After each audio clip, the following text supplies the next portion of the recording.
Halo anak hebat, apa kabar? Semoga sehat selalu dan semangat belajar ya. Pada video kita kali ini, kita akan belajar Bahasa Indonesia bab 1 sudah besar, halaman 1-14 dengan materi teks cerita, kalimat transitif dan intransitif untuk kelas 4 SD. Kegiatan pembuka.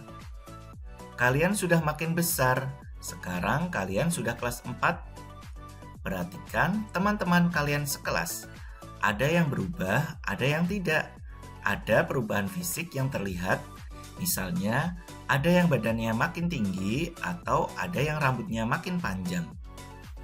Ada pula perubahan yang tidak terlihat, misalnya ada yang sudah bisa menyiapkan sarapan sendiri atau ada yang sudah lebih percaya diri dan berani berbicara di depan kelas.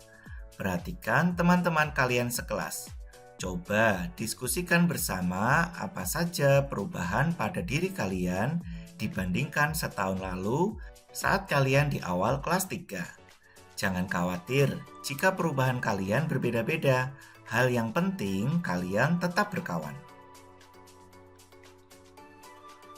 Mari kita membaca dengan teks berjudul Tak Muat Lagi. Lala baru saja pulang sekolah. Cuaca panas membuatnya buru-buru masuk rumah.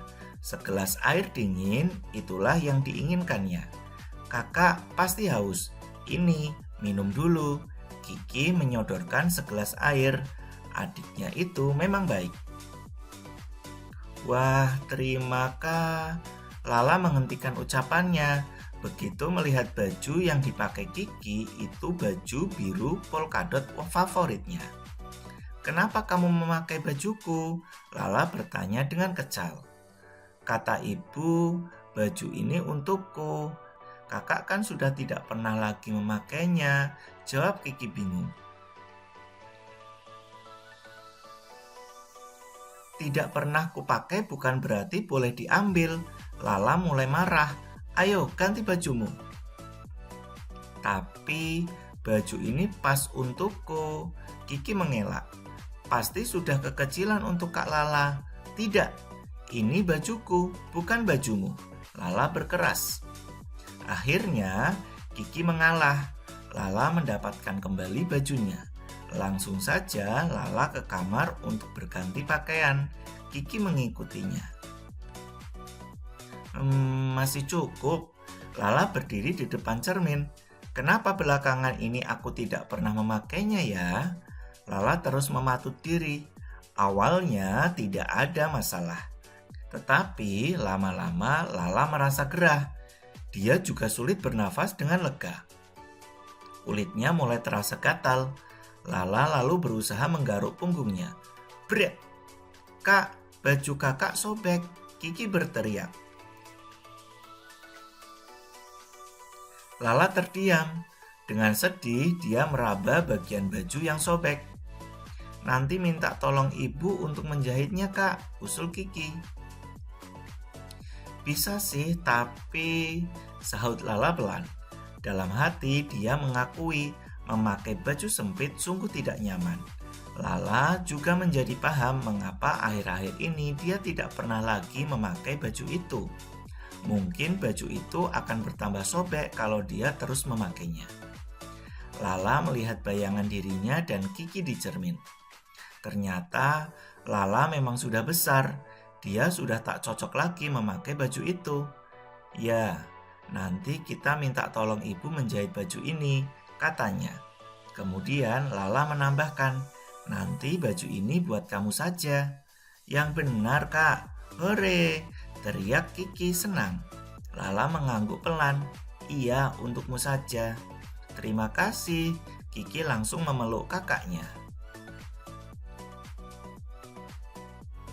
Selanjutnya, kalian dapat menjawab pertanyaan-pertanyaan yang ada di buku paket halaman 6. Dengan menjawab pertanyaan tentang cerita Tak Muat Lagi, kalian belajar memahami dan menjelaskan permasalahan yang dihadapi tokoh cerita dan mengaitkannya dengan pengalaman pribadi kalian. Mari berdiskusi. Diskusikan bersama seperti apakah hubungan kakak adik yang baik. Acungkan tangan jika kalian ingin menyampaikan pendapat dan jangan menyela jika guru atau temanmu sedang berbicara ya. Bahas bahasa. Kita akan belajar kalimat transitif dan intransitif. Kalian tentu ingat unsur-unsur yang membentuk sebuah kalimat, yaitu subjek, predikat, objek, dan keterangan. Ada kalimat yang hanya terdiri atas subjek dan predikat. Ada pula kalimat yang memerlukan objek. Kalimat transitif adalah kalimat yang memerlukan objek. Tanpa objek, kalimat transitif menjadi tidak lengkap dan salah. Sedangkan kalimat intransitif adalah kalimat yang tidak memerlukan objek. Perhatikan tabel berikut ini. Contoh dari kalimat transitif yaitu kalimat yang butuh objek. Contohnya, Lani memetik jambu. Lani adalah subjek, memetik adalah predikat, dan jambu adalah objeknya. Yang kedua, Yopi menyanyikan lagu Indonesia Raya. Yopi sebagai subjek, menyanyikan sebagai predikat, lagu Indonesia Raya adalah objeknya. Kemudian kalimat intransitif yaitu kalimat yang tidak perlu objek. Contohnya, Lani menangis. Lani adalah subjek, menangis adalah predikat. Kemudian Yopi bernyanyi. Yopi adalah subjek, bernyanyi adalah predikatnya.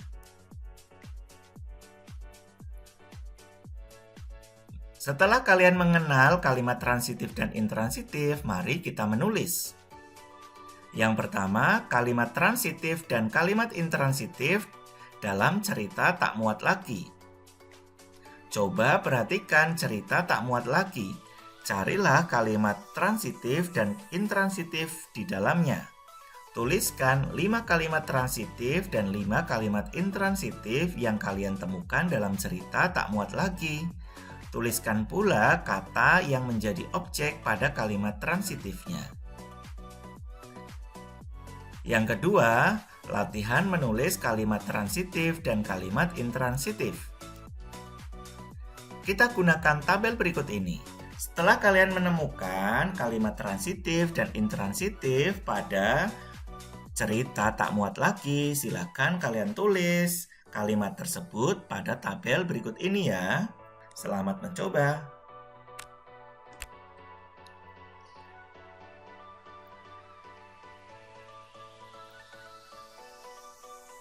Mari kita jawab bersama-sama ya. Kita mulai dari kalimat transitif. Misalnya, ada kalimat Kiki menyodorkan segelas air. Objeknya adalah segelas air. Yang kedua, Lala menghentikan ucapannya. Objeknya, ucapannya. Lala lalu berusaha menggaruk punggungnya. Objeknya adalah punggungnya. Kalimat berikutnya, Lala melihat bayangan dirinya dan Kiki di cermin. Objeknya adalah bayangan dirinya dan Kiki. Kalimat berikutnya, Kiki langsung memeluk kakaknya. Objeknya yaitu kakaknya. Semoga jawabannya benar semua ya. Kita lanjut kalimat intransitif. Yang pertama, Lala bertanya dengan kesal. Yang kedua, Kiki mengelak. Yang ketiga, Lala berdiri di depan cermin. Yang keempat, Kiki berteriak. Dan yang kelima, Lala terdiam. Kalimat-kalimat ini tidak membutuhkan objek ya, makanya termasuk kalimat intransitif. Bagaimana jawaban kalian? Apakah sudah benar semua? Selanjutnya, mari kita membaca lagi. Teks berjudul Suka dan Tidak Suka. Arisan keluarga adalah hari yang ditunggu-tunggu Ardi. Saat arisan, para om dan tante datang bersama anak-anak mereka. Ini berarti Ardi bisa bermain bersama sepupu-sepupunya itu. Sepupu adalah saudara senenek atau saudara misan. Awalnya mereka memainkan kartu permainan milik Rio. Ternyata Rio memiliki banyak sekali kartu permainan. Hobiku memang mengoleksi kartu permainan, kata Rio.